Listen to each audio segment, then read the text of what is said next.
Let's start with corporate issuers or corporate finance's first chapter, which is capital structure. In capital structure, mainly you have to remember two important formula or relationships. First is for weighted average cost of capital or WACC. Now, this is simply a weighted average of cost of equity and cost of debt. Obviously, debt cost has to be adjusted for tax benefits. Now, what are the weights here? Weights essentially are the market value of debt and equity. If we go to the next relationship, it is about the value of the company with respect to the debt structure. And the relationship for that is value of a levered firm, or rather I would say value of a firm who has taken some amount of debt is equal to value of an unlevered firm plus the tax advantage of debt and subtract the present value of any financial distress cost which you think or perceive. Now, obviously, this is a general kind of a formula, and if you ignore the present value of financial distress cost or ignore the tax advantage, then definitely the value of your levered firm is equal to the value of your unlevered firm, which means that debt has no role to play in valuation. Let's go on step by step. So the first case which we will be considering is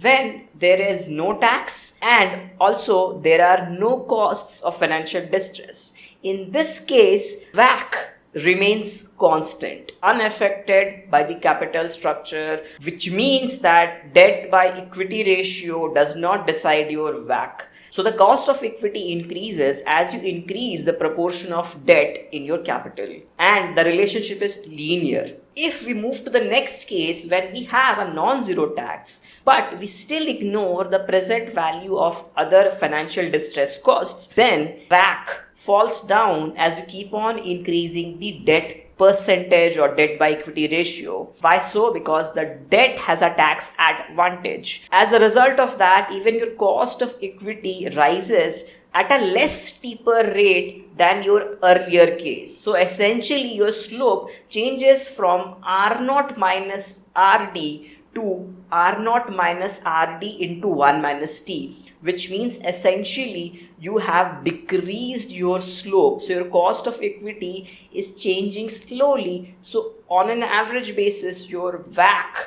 or weighted average cost of capital will fall down if you keep on increasing your debt. And as a result of that, your value of a levered firm will keep on rising as you increase the debt to equity ratio. But in the earlier case, the debt to equity ratio has no effect on the value of the company or firm. Now, these two cases have been given by Modigliani and Miller. You can say MM for simplicity purpose. So, MM states that either take tax or no tax, but do not consider any costs of financial distress. So in these two situations, different things will happen. If you take no tax, your debt to equity ratio does not decide the value of the firm. But if you take tax, or rather say non-zero tax, you will have greater advantage of debt. So keep on taking more debt, your value will keep on increasing. Now let's move on to the more general situation when you have non-zero tax and you also have to consider costs of financial distress. Now, this case is known as static trade-off theory. So, in static trade-off theory, you have to consider the most general case for WACC and value of the firm, which we discussed in the beginning of the video. Over here, you can pretty much understand that the tax advantage is going to be balanced by the present value of costs of financial distress at some point of time. So you essentially have a trade-off. So you will have an optimal level of debt to equity and corresponding to that an optimal level of WACC or weighted average cost of capital. So if you compare MM and static trade-off theory, in MM there is no optima. In static trade-off theory there is an optima. In MM, when you consider taxes, essentially you can keep on taking debt as much as you want, but that's not the case in static trade-off theory. You have an upper limit. Beyond that, debt is not optimal. And the next thing which is important is do read about agency costs and costs of asymmetric information. Now these are very simple things to read. So go through the CFA curriculum and you will just sail through these things on yourself. And there is also a formula which I don't find very much useful, but still you can remember it for the sake of completion. Beta of an asset, beta means the undiversifiable risk, is just a weighted average of beta of the debt and beta of the equity. Now obviously the weighting has to be on the fraction of debt and on the fraction of equity basis. Moving on to analysis of dividends and share repurchases. Now companies offer dividends in two forms, either a cash dividend or a stock dividend. Now the cash dividend is simple to understand. Company just pays out to their shareholders in the form of cash. Now, the stock dividend is something which is just a recalibration of shares, and it really does not impact the shareholders that materially. It's similar to stock splits and reverse stock splits. The other way in which companies can give back to their shareholders in a meaningful way is share repurchases. So when companies buy back their share from shareholders, obviously they will be paying out from their earnings. So companies can offer dividends in essentially three ways. One of them, stock dividend, is actually not meaningful. Cash dividend is self-evident. What does it mean? And share repurchase or stock buyback is something which is an indirect way to pay to the shareholders out of the earnings of the company. If we look at the discussion of valuation versus dividend policy, there are three ways to look at it. If I go by the Modigliani and Miller approach, according to them, dividend policy has no role in valuation. Second, if I go by the bird in hand argument, the idea here is that a cash which you pay back to the shareholder reduces the uncertainty in the minds of shareholder, reduces the cost of equity, and hence it increases the share value. And there is also a tax argument. In some geographies, dividends are taxed more. So in such cases, companies either can reinvest their earnings into future growth possibilities or buy back shares or do share repurchases. And yes, do read up the discussion on signaling effect of dividends and agency issues. Then there are two dividend payout policy. One is the constant dividend payout ratio and the other is the stable dividend policy. The constant dividend payout ratio essentially is dependent on the income. If you have more income, you give more to shareholders, and if you have less income, less gets out to shareholders. If I go to the stable dividend policy, generally the dividend stays very flat. Now in that situation, let's say company tries to move towards a target payout ratio, then in that situation what happens is they gradually adjust their dividends as per their income using a formula which has an adjustment factor depending upon how much time they want to give to move towards the target payout ratio, and you also have to adjust for increase in earnings and what was the previous level of dividends. And also don't forget to look out for subtle aspects of share repurchases and dividends in the CFA curriculum. ESG. E stands for environmental, S stands for social, G stands for governance. So in this chapter, essentially the CFA curriculum delves into the considerations of all these three factors into investment analysis. Now the G part, the governance part, is something which is pretty obvious. You have a lot of literature in various courses and text on finance about board of directors and how the management structure affects the investment analysis. So the same has been incorporated into the G part of this chapter, the governance part. Now there are a very wide spectrum of issues which could be brought into the social aspect of ESG consideration. Now the other aspect is environmental. Now in environmental aspect, how do you measure or rather quantify the environmental impact in your investment analysis? So a lot has been discussed in this. Essentially there are three aspects of these considerations. The environmental consideration. The first is proprietary methods. You could have something proprietary with you to do investment analysis. Then you could have ESG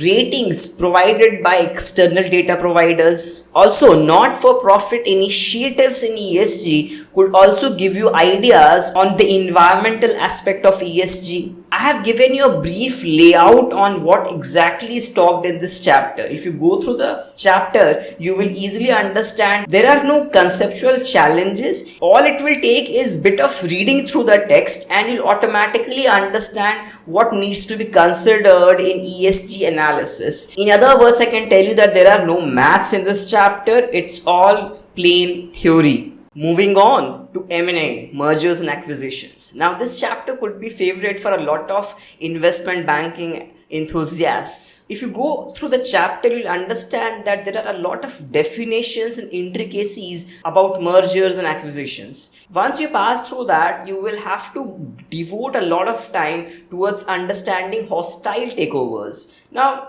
when we are talking about hostile takeovers, one way to do hostile takeover is a beer hug, which means that to directly approach the board of directors. Obviously, I am giving you a very simplistic understanding and you can find the details in the CFA text. The next thing which you can do to do a hostile takeover is a tender offer. Now, what does that mean? That means that you approach the shareholders directly rather than going to the board of directors. Now, there is another way to approach shareholders. You can propose a slate of directors to your shareholders and ask them to vote on it. And once you appoint these directors, you can get them to change the management. Now, yes, you may think that all these things sound pretty convoluted and pretty difficult to execute, but yes, this is what you have to just read through and understand that what these terms mean. You don't have to do an M&A activity, you just have to read it for their exams. Now, when we're discussing hostile takeover strategies, we also have to understand that what could be some takeover defenses. Now, there could be a pre-offer defense or a post-offer defense. Now, a post-offer defense can be something like green mail, share repurchase, leveraged buyout, leveraged recapitalization, crown jewel, which means that you sell your important assets, Pac-Man, which means that you just change your seat and rather than getting acquired by the hostile acquirer, you in turn try to acquire the acquirer. Then there could be a white knight, essentially an acquirer which is a friendly acquirer. Then you could have a white square in which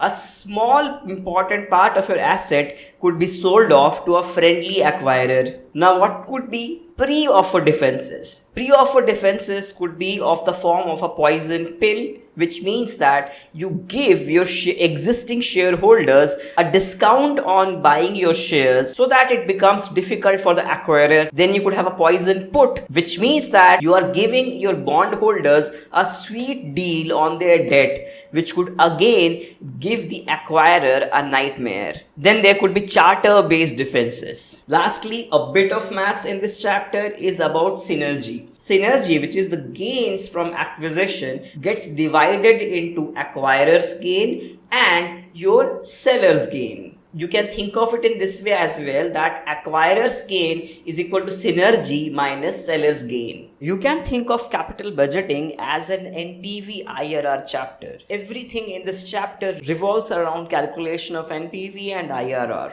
NPV essentially is a discounted value of future cash flows, and what is IRR? IRR is the rate which sets NPV to 0. Let's expand on this further. How do you calculate the NPV of a project? Essentially, the cash flow is in 3 stages. The first is your initial outlay, as in what is the initial cost which you have to incur to start the project. Then before the terminal year, which means if let's say the duration of project is 10 years, so till the 9th year, starting from year 1, so 1 to 9 is your operational years. In these operational years, you will have some operational cash flow and then you discount it to the present value, which will give you present value for all those operational cash flows. In the last year, terminal year, so let's say if a project is of 10 years, the last would be 10th year. year. So in the 10th year, you will have some kind of an operational cash flow, as well as you will sell off your assets and gain some kind of a return of that. So combine both these cash flow and discount it again to your present. This will give you the net present value if you sum up all these cash flows. And obviously you will have to get into the details of the calculations and be very precise with what you are considering for the cash flows, because somewhere in the operational cash flow calculation you will encounter depreciation. If you just change the method of calculating depreciation, your NPV will change. If you move on to the next stage of this chapter, you will have to evaluate projects. So a simple way to evaluate projects would be to just compare the NPVs. But what if the projects are of unequal lives, which means there's a project which is of 2 years and there's a project which is of 10 years. So a simple NPV comparison here would not make sense, right? Because you can only compare two projects which are of almost the same duration. So how do you get around this? So there are two ways of it. First is the LCM way, which is a classic mathematical solution, which means if, let's say, there's a project of 2 years and there's a project of 3 years, what is the LCM? It's 6. Just convert the 2-year project to 6-year project. How? By multiplying this project 3 times. So you'll have 3 into project 1 of 6 years. And project 2 is of 3 years. So if you multiply it by 2, you will get 2 projects of 3 years each, and in total 6 years. So now we have like comparison. 6 years project, 6 years project. Just compare the NPV. Few people might find that this is extra headache, so they might want to get to a shortcut method. So a shortcut method would be the EAA method. So how do we get that EAA? Now the idea here is first calculate the NPV for both the projects and then find out what is the annuity, the fixed annuity, which could replace the cash flows of the project, giving the same NPV. So now you again have a like-to-like comparison if you consider the EAA. Then you move on to a section of capital rationing, in which, let's say you have 5-6 projects and you want to allocate a big corpus of your money into few of the projects, depending upon which projects are more profitable. So in that way, first will be you check the NPV of all these projects and you try to maximize the NPV. A good way to check how you're maximizing the NPV would be to check the PI values. So using NPV and PI, you can understand which projects to put your money into. And at times, you might find a situation in which you are not able to use all of your money in the projects, which is fine. So you will find situations in the CFA textbook where they are giving examples that I had to invest, let's say, $100 million and I'm not able to invest all of it because I don't have sufficient profitable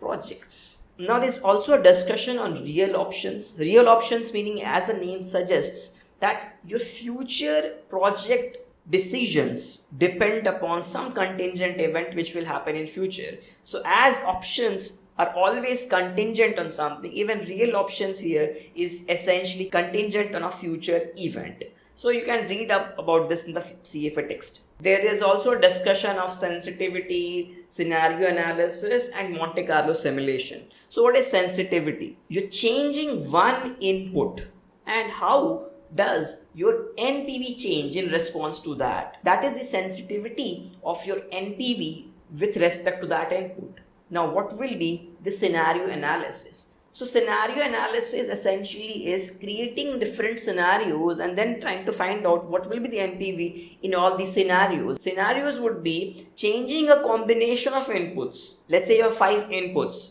You give different values for the 5 inputs in 3 cases or 3 scenarios and then compute the NPV for these 3 scenarios, and then you will have an NPV scenario analysis. Now you can also have a Monte Carlo simulation done. We assume some kind of a probability distribution for input. In response to that, we have a probability distribution for the NPV of the project.